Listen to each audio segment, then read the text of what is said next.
शिरडी साई साई बाबा, सबका सहारा कलयुग देवा श्री साई राम। जय साई राम। मंगल रूपी स्वयं स्वरूपी जय साई राम। श्री साई राम। जग का दाता शिरडी का राजा, सबकी आशा है अम्बरीशा। श्री साई राम। सच्चा योगी त्रिकालदर्शी,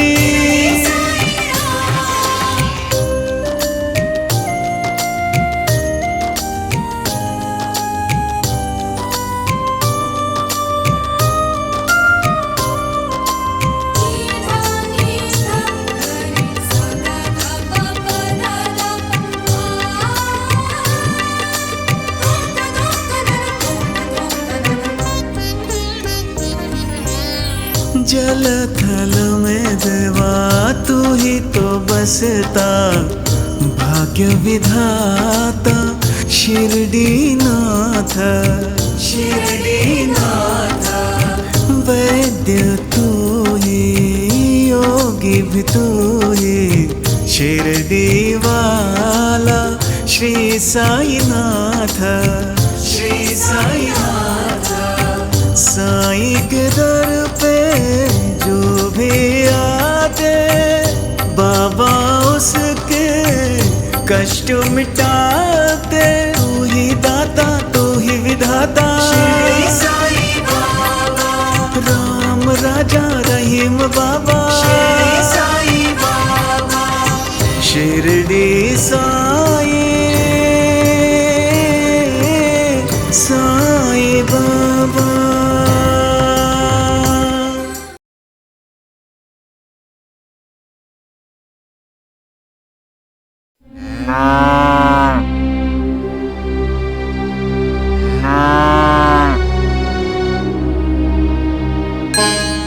ये बाबा को आखिर हो क्या गया है? ऐसे कुष्ठ रोगी का हाथ पकड़कर क्यों घूम रहे हैं? कहीं भी जाने दो, एक रोगी का हाथ पकड़कर कहीं बाबा जा रहे हैं। आखिर में बाबा को कुछ होना नहीं चाहिए। हाँ चलो। हाँ हाँ।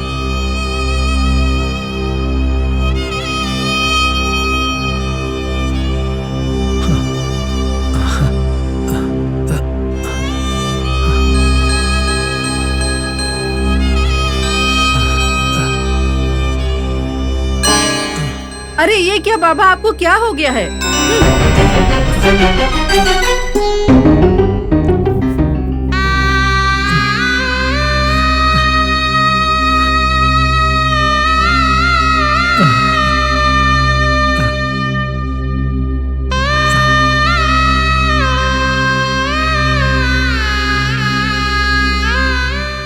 दादी दादी वहाँ देखो, बाबूराव आ रहा है। राम राम राम राम। बच्चों चलो अंदर।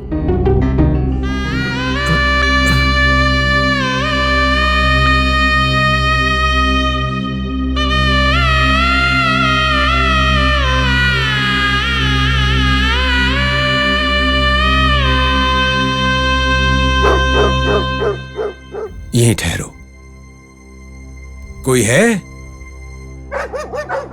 अरे भाई, मैं तुम्हारा फकीर आया हूं, जरा बाहर आओ।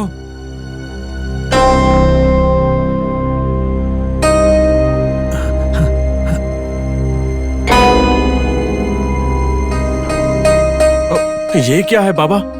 आप बाबूराव को अपने साथ लेकर आए? भाई, तुम ही बार बार आकर कहते थे कि शिरडी में आकर रहिए, और ये भी तो कहते थे कि रहने की जगह देंगे।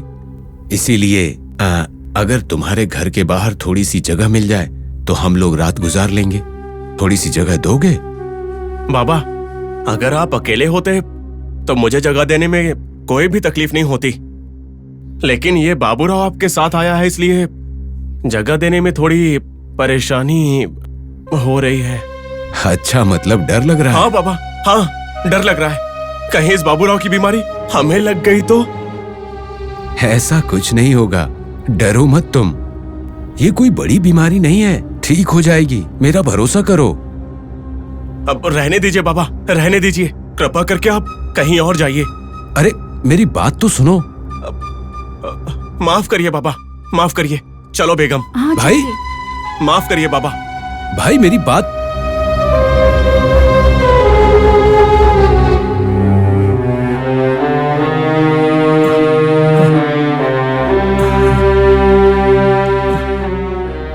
हे राम,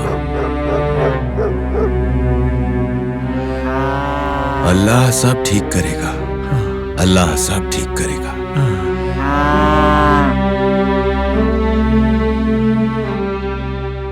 बाबा, अगर आप मुझे साथ लेकर जाओगे तो कोई भी आपको रहने की जगह नहीं देगा बाबा। अगर मैं तुम्हारे साथ रहूंगा तो कोई भी आपको रहने की जगह नहीं देगा बाबा। बाबा, मैं तुम्हारे आगे हाथ जोड़ता हूं बाबा, मुझे छोड़ दो बाबा। मैं कहीं दूर जाकर रह लूंगा, मुझे छोड़ दो बाबा। बाबूराव, अब तुम एक शब्द भी नहीं बोलोगे। बाबा लेकिन मैंने कहा ना, तुम मेरे भाई हो, तो मैं तुम्हें ऐसी हालत में छोड़कर कहां जा सकता हूं। देखो, तुम मुझ पर भरोसा रखो, तुम्हारी रक्षा की पूरी जिम्मेदारी मेरी है। क्या हो गया? अगर ये लोग हमें जगह नहीं देंगे तो मैं तुम्हें ऐसी जगह ले चलूंगा जहां सब ठीक हो जाएगा। बाबा, चलो मेरे साथ।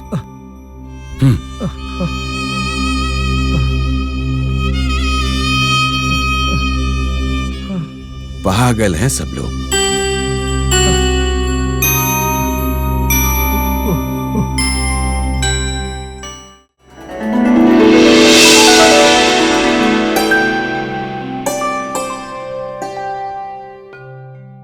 बाबूराव,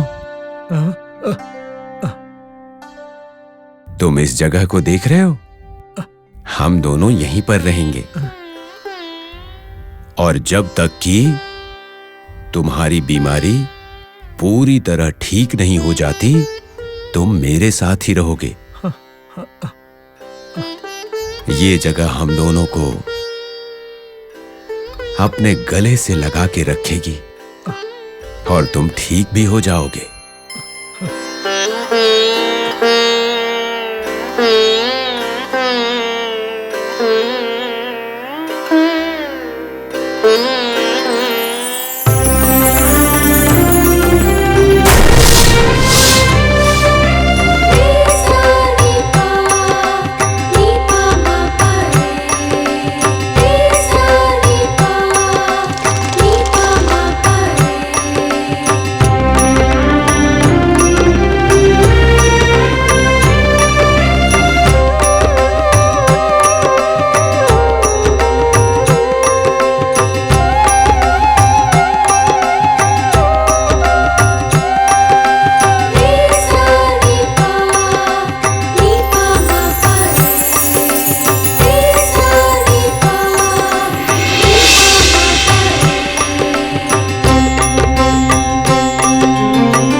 बाबूराव, क्या तुम जानते हो कि मैं तुम्हें इस वीरान मस्जिद पर क्यों लेकर आया हूं? कोई अंदाजा है? नहीं बाबा, मैं कुछ नहीं जानता। बाबूराव, आजकल हिंदू, मुसलमान, ईसाई हमारा धर्म बड़ा, हमारा धर्म बड़ा ऐसा कहकर आपस में लड़ते हैं, परंतु सदियों पहले शिरडी में इस जगह पर द्वारका माता नाम की एक लड़की रहती थी। वो सभी धर्मों को एक समान समझती थी, इसीलिए उसने मुसलमानों के लिए नमाज पढ़ने के लिए उसने ये मस्जिद बनवाई, द्वारकामयी मस्जिद।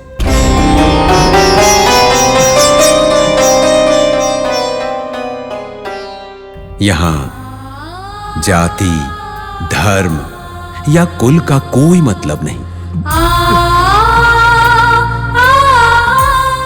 जो इस मां की गोद में सोएगा वो सारे जाति और धर्म के पार चला जाएगा। इसीलिए बाबूराव, मैं तुम्हें इस मस्जिद में लेकर आया हूं। आओ आओ बाबूराव, अंदर आ जाओ।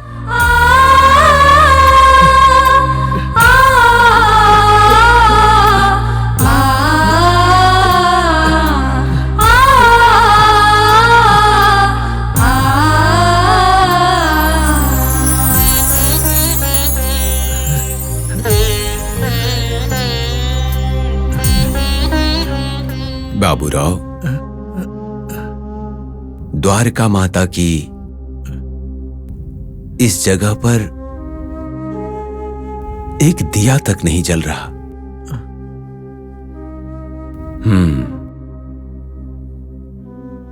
आज के बाद जब तक सूरज और चांद रहेगा, यहां हमेशा उजाला रहे, ऐसा कुछ करना पड़ेगा। क्या करोगे बाबा? अगर दीपक जलाना है तो इस समय कोई दिया, बत्ती और तेल नहीं देगा। कैसे उजाला करेंगे? आज के बाद जब तक सूरज और चांद रहेगा, यहां हमेशा उजाला रहेगा। ऐसा कुछ करना पड़ेगा। क्या करोगे बाबा? अगर दीपक जलाना है तो इस समय कोई दिया, बत्ती और तेल नहीं देगा। कैसे उजाला करेंगे?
बाबूराव,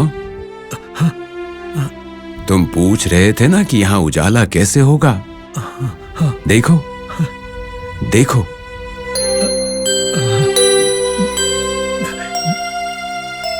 इस धुनी में भक्त के सारे कष्ट दूर हो जाते हैं, सारे लोग पवित्र हो जाते हैं।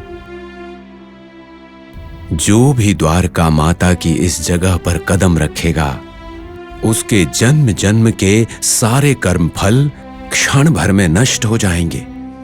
बाबा, आप देखने में कोई साधारण मनुष्य नहीं लगते। आप धरती पर अवतार हो बाबा। बाबूराव, ना तो मैं अवधूत हूं और ना ही भगवान। तुम्हारी तरह एक साधारण मनुष्य हूं। आओ, अब आराम करो और आज से ही तुम्हारी चिकित्सा शुरू कर दूंगा। नहीं बाबा, ये ना ठीक होने वाली बीमारी है बाबा। बाबूराव, मैंने कहा ना आराम करो, जाओ आ जाओ।